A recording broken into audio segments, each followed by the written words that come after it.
Good evening, class. Tonight we cover chapter 17, and tonight's big question is, what can I do today to make a better tomorrow? Our textbook discusses the use of a time capsule at Oglethorpe University to let people of the future know what people from 1940 were like. This time capsule is not to be opened until the year 8113. These time capsules have become such a popular means to let future generations know what life was like in the past that there is now an international time capsule society started in 1990 to study and keep records of time capsules throughout the world. At this young age, the last thing you are probably thinking about is your legacy. How will the world remember you when your time on this planet is over? How will your children or grandchildren remember you? Will you leave your mark on the world? Will you be remembered as a scientist who cured cancer? Maybe a negotiator who brokered peace in the Middle East? Will you be the next president of the United States of America? Well, your future has already begun. Every text message, every email, every website you visit is part of your digital fingerprint and will never go away. Your future is being recorded with every encounter you have in the digital world. A successful tomorrow is dependent on your good choices today. Although we have officially concluded the church history section of our textbook, tonight's chapter also covers 20th century popes. In the 1960s and 1970s, when your grandparents were young, Pope Paul VI worked towards international justice and world peace. This was a time of growing tension in the Cold War between the United States and the Soviet Union. Each country was developing and mass-producing weapons capable of destroying the world many times over. The Pope wrote an encyclical entitled Populorum Progressio, or The Development of Peoples. Pope Paul VI died in 1978, the year of my birth, and the year which would become known as the Year of Three Popes.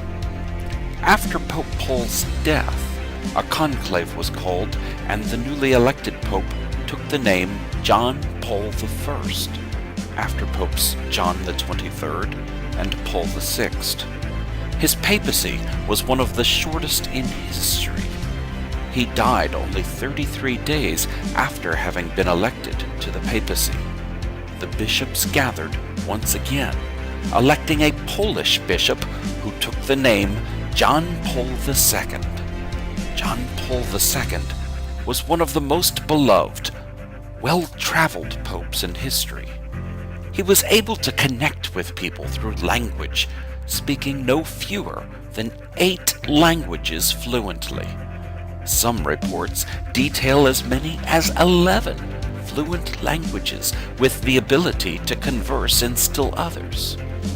Many credit his influence in bringing an end to the long and brutal rule of Soviet communism in Russia and much of Eastern Europe. This was the area on the eastern side of the Iron Curtain we discussed in our last class. Pope John Paul II reached out to members of the Jewish faith whom he called our elder brothers in the faith. In the year 2000, he declared a Jubilee year in the church. He also made a historic journey to the Holy Land, where he visited the Western Wall. This is an area of Jerusalem within the Old City, atop Mount Moriah. Upon this area was built the 2 great temples of the Jewish faith. As we remember from our church history, the Romans destroyed the temple in 70 AD.